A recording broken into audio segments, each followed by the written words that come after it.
My Uncle Ren never talked about the ship. He talked about everything else: the freight margins on the Cygnus run, the way synthetic coffee tasted worse every decade, the precise angle at which a torque wrench could strip a compression fitting if you weren't paying attention. He talked about the war with a dry economy that told you exactly how much of it he'd buried. But he never talked about the Valley Forge, or what he'd kept alive inside her, or what the drone had done for him out there in the dark between Saturn and nowhere. When he died quietly in a bunk in Port Calindra, the kind of death that doesn't ask permission, he left me two things. The first was a handwritten note that said, "Don't let them take the dome." The second was the ship itself.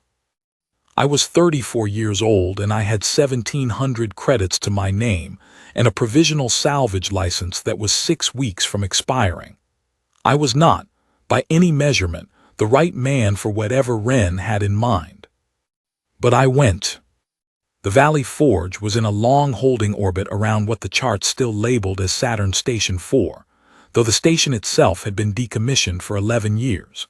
She was a deep space freighter of the old American Continental class, wide through the beam, ugly as a hammer, built to haul bulk cargo across distances that made the mind go quiet. She had 6 external attachment points along her dorsal spine, each one designed to cradle a geodesic dome the size of a small stadium. When I pulled in close on my runner ship and got my first real look at her, 5 of those attachment points were empty. The mounting brackets were scorched, sheared, or simply gone. Whatever domes had been there were long destroyed. The 6th dome was still intact. It sat at the stern attachment point like a held breath. The geodesic panels were milky in places, cracked in 2 spots that had been patched from the inside with something that wasn't standard repair composite. It looked, from the outside, like someone had used soil. Dark, compacted, mineral-rich soil pressed into the cracks like caulking. The dome glowed faintly from within, not the flat blue of electrical light. Something warmer, something organic. I docked at the Valley Forge's port airlock, matched pressure, and went inside. The ship smelled like a greenhouse. Not metaphorically. The air recyclers were running hot and the humidity was up near 70%, and when I pulled off my helmet and took my first breath of recycled freighter air, what hit me was earth. Actual earth. The compound smell of soil and growing things and something sweetly biological that the circulation system was pushing through every corridor. I stood in the airlock with my helmet in my hands and breathed, and I tried to remember the last time I'd smelled anything that wasn't metal, or synthetic polymer, or the particular bleach-clean odor of a station's recycled atmosphere. I couldn't remember. The drone found me before I found the command deck. It came around a corner in the central access corridor, a small unit, waist height, roughly box-shaped, moving on a 4-wheel platform that had been repaired so many times the original chassis was nearly invisible beneath the replacement parts. It had a single optical sensor cluster at the top of its housing, and 2 manipulator arms folded against its sides.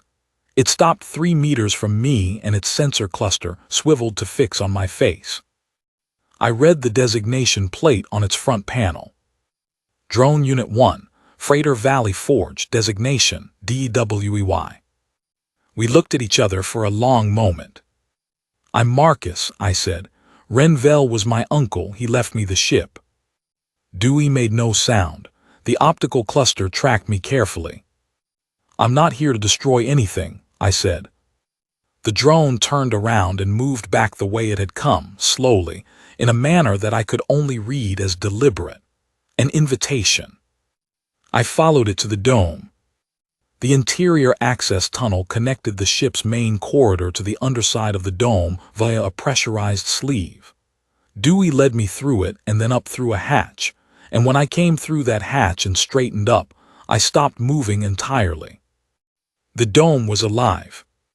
Not struggling alive, not barely surviving alive. Alive in the way that the word alive was invented for. There were trees, actual trees, 24 of them, not large but real, bark and branch and leaf, standing in beds of dark soil under a framework of rigged lighting that had been positioned and angled and repositioned so many times that the supports looked like the work of a sculptor. The lights ran on a cycle.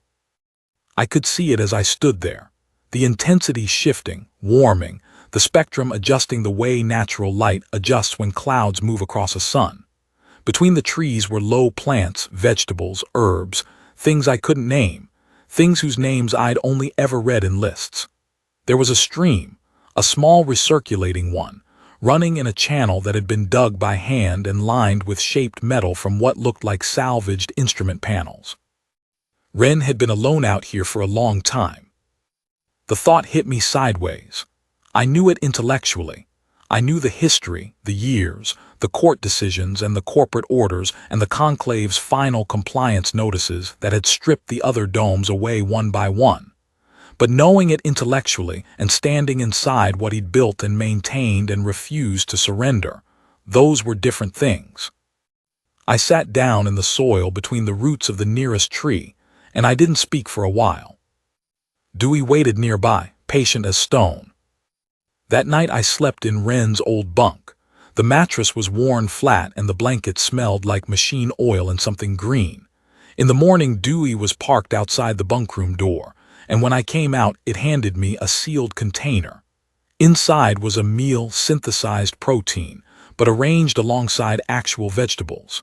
Actual food. I ate standing up in the corridor and I didn't have words for what that tasted like. I spent the first week learning the ship. Wren had kept the Valley Forge operational through a combination of mechanical genius and what I could only call stubborn spite. Systems that should have failed years ago had been patched, rerouted, bypassed, repatched again. The propulsion array ran on a fuel mix that no manual I'd ever read would have sanctioned. The life support system had been modified to draw supplementary oxygen from the dome, which also meant the dome's health was directly tied to the ship's survival, a dependency that I suspected Wren had engineered deliberately. Destroy the dome, and you'd eventually suffocate the ship. It was an elegant piece of defiance. Dewey helped me. The drone knew the ship better than any schematic. When I crawled into an access bay and found a relay I didn't recognize, Dewey would roll to the bay entrance and extend a manipulator arm to point at the relevant bypass, or display a simple diagram on the small screen mounted above its optical cluster. It never spoke. I wasn't sure it could.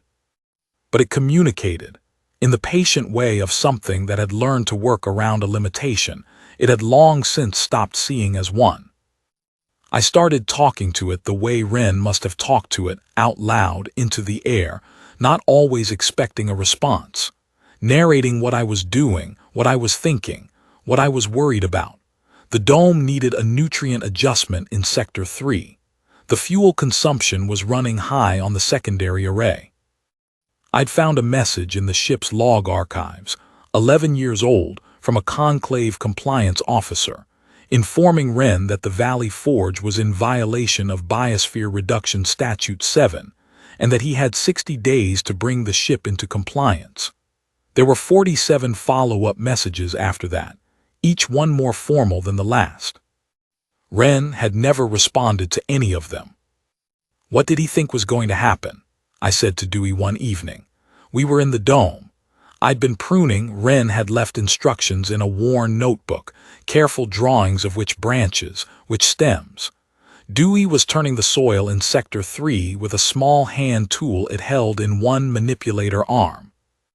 Dewey stopped turning the soil. It set down the tool. It looked at me with its optical cluster, and then it did something I hadn't seen it do before. It extended its second manipulator arm toward the nearest tree, a young specimen, maybe 2 meters tall, with leaves that caught the rigged light and turned it gold, and it rested the tip of the arm gently against the bark. Just rested there. I watched. I didn't speak. After a moment, Dewey retracted the arm, picked up the soil tool, and went back to work. I thought about that for a long time. The Conclave made contact on day 19. I was on the command deck running fuel calculations when the comm panel lit up with a signal flag I didn't recognize. Not the standard Union carrier wave. Not a station ping.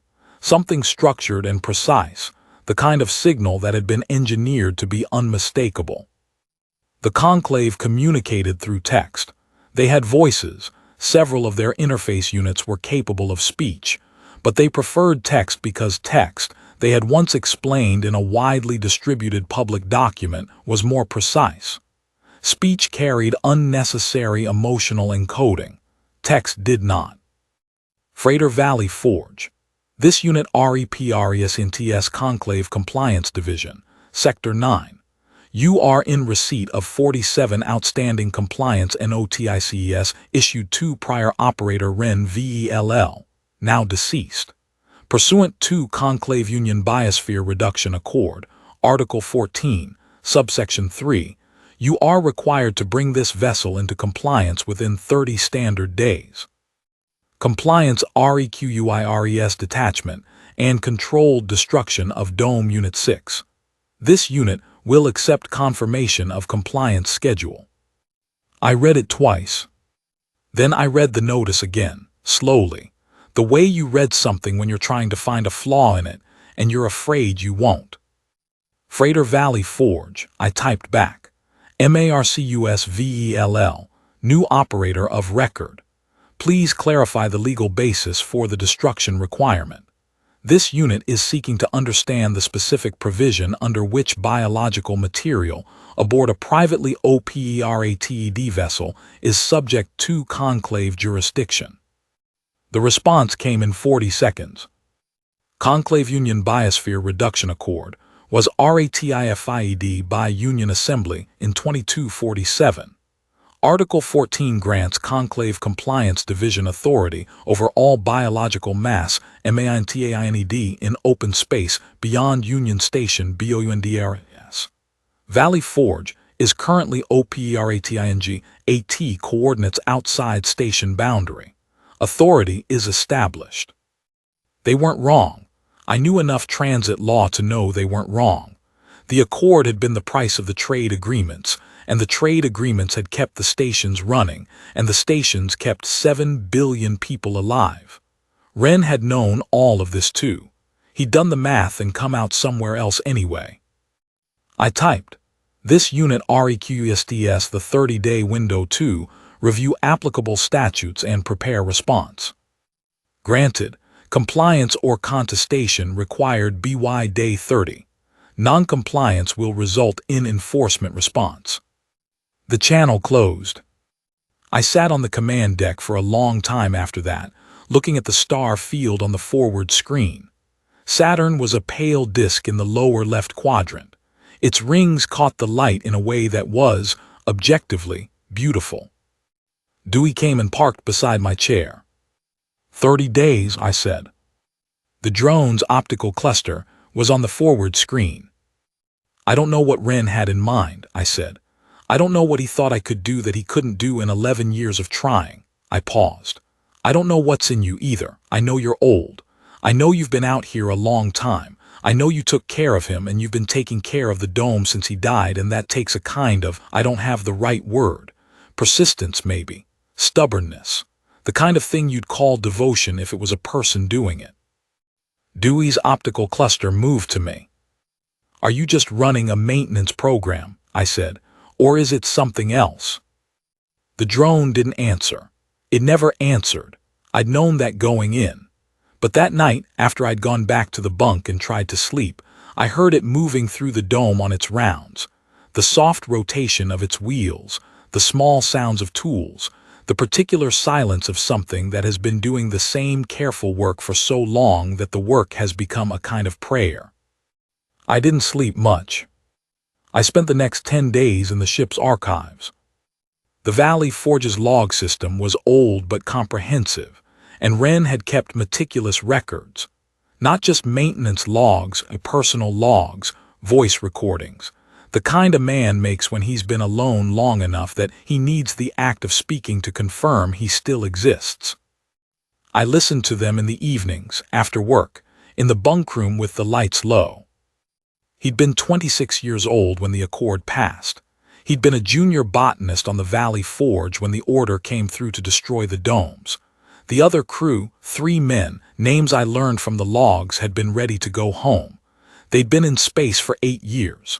They were tired and they were done and they wanted to go home, and Wren had understood that. He said so in the logs. He never blamed them.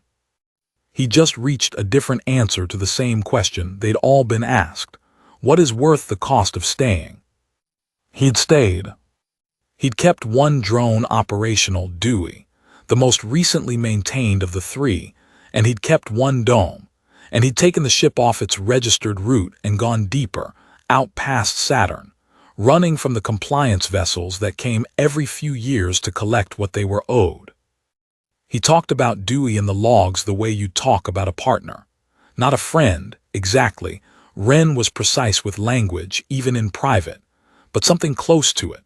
The drone had learned his rhythms, had learned what he needed before he knew he needed it, had, over years of close proximity, developed what Wren described in one recording as a quality of attention that he could not account for purely in mechanical terms. It watches the dome the way I watch it, he said in a recording I played 3 times. Not a camera scan, not a sensor sweep. The way you watch something you don't want to lose. I've tried to explain to myself how a drone develops that. I can't. I've stopped trying to explain it. I listened to that recording, and I looked at the wall of the bunkroom, which was old metal painted over so many times the surface had texture, and I thought about what grief teaches you if you carry it long enough. The Conclave enforcement vessel appeared on day 22. It wasn't a warship. The Conclave didn't use warships in the traditional sense. What they used were compliance platforms, which were roughly the size of a light cruiser, built on a lattice structure that allowed rapid reconfiguration, and armed with the kind of systems that didn't leave wreckage behind. They were efficient. That was the point of them. They had been designed to perform a function cleanly and move on, because the Conclave had no use for drama. It appeared on my sensor board at long range, moving at a measured intercept velocity. Not aggressive, certain. I had 8 days left on my window. I opened a channel. Valley Forge 2 Compliance Platform. This unit is MARCUSVELL, Operator of Record. I am currently REVIWING applicable statutes and PREPRING, a formal contestation under Accord Article 19, Subsection 7, which provides for biological preservation EXMPTIONS in cases where the material in question, REPRSNTS, a unique or non-reproducible genetic archive. I have 8 days remaining. The response came back fast, which was unusual. The Conclave typically took time, not because they were slow, but because they found rapid response to be unnecessary in most cases. Article 19 Exemption, REQUIRES certification, from a Union Biological Archive Office. This unit notes that no such certification has been filed for Dome Unit 6 in the 11 years it has OPERATED in noncompliance status. Probability of successful contestation is ASSESSED at 4.7%. This unit will maintain current intercept course and await expiry of compliance window. 4.7%. I sat with that number. Dewey came onto the command deck and parked at the station beside mine. I hadn't called it. It had simply arrived. The way it arrived when it seemed to calculate that presence was what the situation required. They're not wrong, I said. Wren never filed. He knew the process would take longer than the Accord gave him, and he just didn't go through channels. He went his own way. 11 years. Dewey's optical cluster was on the sensor board, on the blip that represented the compliance platform. I need to know what you know, I said. Wren said don't let them take the dome. He left me the ship, and he left me a note, and he left me you. If there's something in you that matters, if there's something he put there, this is the time. The drone turned to look at me. Then it did something I had never seen a drone do. It opened its own service panel. The panel was on its right side, below the manipulator arm housing, a standard maintenance access point.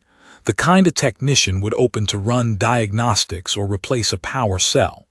But Dewey opened it slowly, with its own left manipulator arm, and it rotated its optical cluster to look at me in a way that I could only interpret as deliberate, as intentional. I leaned forward. Inside the service panel, behind the standard components, was something that didn't belong there. A data module, old style, the kind used 2 decades ago, before the Union standardized its archival formats. It had been wedged into the housing beside the primary power cell, connected to the drone's internal system by a hand-soldered lead wire. I looked at it for a long time. Then I looked at Dewey. "He put this in you," I said. The drone's optical cluster moved, the slow rotation I had come to read as affirmation. "He did it on purpose, so they wouldn't find it during a scan." Standard compliance scans checked a drone's operational memory and flagged unauthorized modifications to software. They didn't do a physical teardown of every service bay. It was a gap, small, specific, the kind of gap a man who'd spent 8 years on this ship would know about. "What's on it?" Dewey extended its left manipulator arm toward the module. I took it out carefully. It was warm from sitting next to the power cell. I found an adapter in the command deck's tool bay. It took me 20 minutes and I was sweating by the end, and I connected the module to the command console's secondary data port. The system read it. The module held 41 years of biological data. Not just the dome's current inventory, everything. Every plant species, every genetic sequence, every soil composition analysis, every growth cycle record, every adaptation note. Wren had been collecting and logging since before the Accord passed, since before the domes were ordered destroyed. He had the full genetic archives of every species that had been in all 6 domes, including the 5 that were gone. The complete biological record of what Earth's biosphere had been. He'd put it in the drone because the drone was the one thing they couldn't easily destroy without his cooperation. You can order a man to blow a dome. You can send a compliance platform to enforce the order. But you can't easily compel a man to hand over a drone, not without a specific seizure order, not without the kind of legal process that takes time. And Wren, who had never had many weapons, had understood that time was sometimes the only weapon worth having. I sat back in my chair. The compliance platform was 7 days out. I opened a channel, not to the platform, to the Union Biological Archive office in Port Calindra. It took an hour to reach an actual human being. Her name was Dr. Asham Marin, and she had the efficient manner of someone who answers a great many calls from people who turn out to have wasted her time. "What is the nature of your archive material?" she said. "Complete genetic sequence and ecological relationship data for approximately 430 plant species, 62 animal species, and associated soil microbiome data. 41 years of continuous observation records, all from pre-Accord biosphere preservation domes." There was a silence. "How complete?" she said. "Complete," I said. "All 6 domes, including the 5 that were destroyed." Another silence, longer. "Where did you get this?" "My uncle hid it in a drone and left me the ship." She was quiet for a moment. When she spoke again, her voice had changed. "How long do you have?" 7 days. That's not enough time to file a standard certification." "I know. Emergency preservation certification requires a flag from the archive director's office. I'm not the archive director." "Can you reach the archive director?" "It's 2 in the morning in Port Calindra, Mr. Vell." "I know, I'm sorry, can you reach her?" A pause. "Give me an hour," Dr. Marin said. She called back in 40 minutes. The emergency certification took 3 days to process. During those 3 days, I kept the channel to the compliance platform open and sent a procedural update every 6 hours, citing the ongoing certification review and invoking Article 19 hold provisions. The platform held its intercept course. It slowed its approach velocity. It didn't stop. The Conclave's compliance architecture didn't stop. But it slowed, in the way of something that has been given a procedural reason to wait and is following the procedure because that is what procedures are for. On the third day, the certification came through. Union Biological Archive Office, Emergency Preservation Certification, Dome Unit 6, Frater Valley Forge, Genetic Archive Module, Drone Unit 1.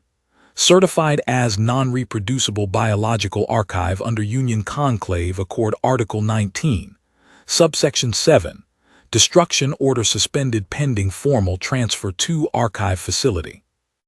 I sent it to the compliance platform. The platform was silent for 6 minutes. Then, Conclave Compliance Division, ACKNOWLEDGES, receipt of certification. Destruction order suspended. Valley Forge required 2 transit to DESIGNATED archive facility within 90 days for formal transfer. This unit will withdraw 2 MONITORING distance pending compliance. I stared at the screen. Then I put my hands over my face, and I sat like that for a while. When I took my hands away, Dewey was parked beside my chair. Its optical cluster was on my face, with that quality of attention that Wren had written about, the thing he couldn't explain in mechanical terms. "We bought time," I said. "The archive facility will want the module. They'll want the dome too, probably live specimens for controlled regeneration studies. They won't destroy it now. They can't." Dewey's optical cluster tracked from my face to the forward screen, where the compliance platform had turned to a new bearing and was pulling back. "He knew," I said. "He knew it would take another person. Someone they'd have to deal with fresh, someone who hadn't been in non-compliance for 11 years, someone who could walk into the process without that weight. That's why he left it to me. Not because I'm special, because I was clean." I looked at the drone. "And he knew you'd show me the module when the time came. That you'd know when the time came." Dewey made no sound. It never made sound. But it extended its right manipulator arm slowly, and it rested the tip of the arm on the edge of my console. Not on me, just near me, in the space between. I understood that. The transit to the archive facility took 11 weeks. I had time to read the rest of Wren's logs, all of them in order from the beginning. It took most of the 11 weeks. He'd been a complicated man. Not easy, not sentimental, not much given to the kind of hope that announces itself loudly. His hope was the other kind, the kind that shows up in what you refuse to stop doing, in the care you keep giving something that the world has decided isn't worth the cost of caring for, in the notebooks full of pruning diagrams and soil analysis and growth cycle records, maintained decade after decade, out past Saturn alone. He talked to Dewey constantly, the logs confirmed. Not always about useful things, sometimes about nothing, what the light looked like in the dome on a particular afternoon, what he dreamed, what he remembered about Earth from before the ecological protocols had locked down civilian access to the remaining green spaces. He talked to Dewey the way you talk to someone you trust with the parts of yourself that don't have practical applications. And Dewey had listened. For 30 years it had listened. The archive facility was a repurposed station in a slow orbit around Jupiter. Large, well-lit, staffed by scientists who met us at the docking ring with the barely contained intensity of people who had been told they were about to see something that didn't exist anymore. Dr. Marin was there in person. She was older than her voice had suggested. She shook my hand and then she looked past me at Dewey, who had rolled out of the docking sleeve behind me. "This is the unit," she said. "This is Dewey," I said. She looked at the drone for a long time, at the patched chassis, the replacement wheels, the manipulator arm that had been rebuilt so many times the replacement parts had replacement parts. "How old is it?" she said. "Old," I said. "It came with the ship." She crouched down to look at the designation plate. Drone Unit 1, Frater Valley Forge, Designation, DEWEY. 41 years, she said, in continuous operation. At least, I said. She stood up, she looked at me. What happens to it now? I'd thought about that during the transit. I'd thought about it in the dome in the evenings, while Dewey tended the soil and the rigged lights ran their cycle, and the trees stood in their beds in the particular quiet of things that are alive and don't need to be anything other than what they are. The data module transfers to your archive, I said. The dome and its contents come under archive stewardship for regeneration study. The ship transfers to archive asset registry. You'll need the hull for storage, at least initially. And the drone, she said. I looked at Dewey. The drone's optical cluster was on me. The drone stays operational, I said. Whatever agreements we make, that's not negotiable. It stays operational and it stays with the dome. Dr. Marin considered this. She was a practical woman. I'd learned that in 11 weeks of intermittent communication. She calculated costs and values the way scientists do, honestly and without sentiment. It knows the dome, she said. It wasn't a question. Better than anything else does, I said. Better than anything else can. There are 41 years of direct observation in that machine that isn't in any data module. It knows how those plants grow. It knows what they need before the sensors flag it. It knows the difference between a light setting that works on paper and a light setting that actually works. I paused. My uncle spent 30 years figuring out how to keep that dome alive. Dewey was there for all of it. You don't throw that away. She looked at the drone for a long moment. Then she nodded, done. The transfer took 2 weeks. I stayed through it, not because I had to, but because I wanted to see the dome taken from the Valley Forge's stern attachment point and secured to the archive facility's primary biosphere bay. I wanted to see the trees under new light, the same trees, the same soil, the same stream in its channel, still alive. I was there when Dewey came through the connecting sleeve into the facility for the first time and moved through the new space, slowly and carefully, its optical cluster sweeping every angle, taking inventory, learning the room. It went to the nearest tree, and it rested the tip of its manipulator arm against the bark. The same gesture it had made the first night I was in the dome, when I'd asked what Wren had thought was going to happen. Now I understood what it meant. He'd known what he was doing. He'd known he probably wouldn't live to see it matter. He put everything he had into a drone and a ship and a patch of living earth, and he trusted that the thing he'd built would outlast him, and that the right person would come along eventually and understand what they were holding. I wasn't sure I was the right person. I'm still not sure. But I was the person who came, and the dome was still alive, and Dewey was still tending it, and the archive now held 41 years of genetic and ecological data that the Conclave had been confident was gone. The Conclave's compliance platform had filed a formal inquiry with the Union Assembly about the certification process, specifically about the emergency provisions that had allowed a last-minute filing to supersede an active enforcement action. They wanted the provisions clarified, narrowed if possible, made harder to invoke. The Union Assembly was still deliberating. These things take time. That's by design and not always a bad one. I left Port Jupiter 6 weeks after I'd arrived. The Valley Forge had transferred to archive registry, so I took my runner ship out through the station's docking corridor and turned it toward the Cygnus Run, where there was freight work if you knew where to find it. I didn't look back at the station. I know people do that in stories, look back at the thing they're leaving, hold the image, make a moment of it. I'm not built that way. Wren wasn't either. The logs made that clear. What I carry is smaller than an image. It's a weight and a temperature. Warm metal in the hand, a data module pulled from a service panel by a machine that knew what it was carrying and when to show it and how to wait until the showing would do the most good. 30 years that drone spent in the dark between Saturn and nowhere, tending something alive. Waiting. Not blindly, not running a program on a loop. something closer to what we do when we hold on to a thing that the world has stopped accounting for, and we hold on not because we're certain it matters, but because we are not willing to be the ones who let it go. The compliance platform had assessed our odds at 4.7%. I've thought about that number. I'll probably always think about it. The way I understand it is this: 4.7% assumes the people involved are operating within the system as designed. It doesn't account for a dead man's handwriting on a piece of paper.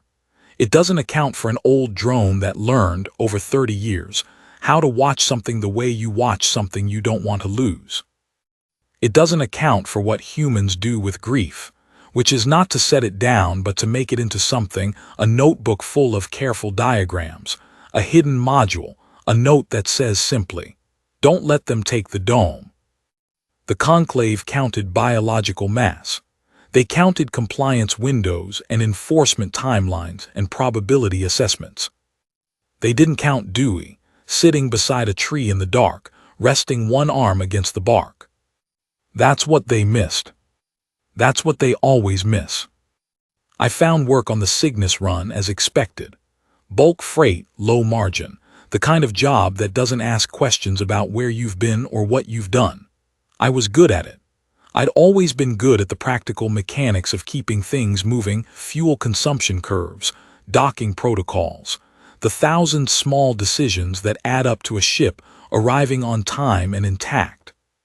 What I hadn't been good at before the Valley Forge was knowing what things were worth. Wren had known.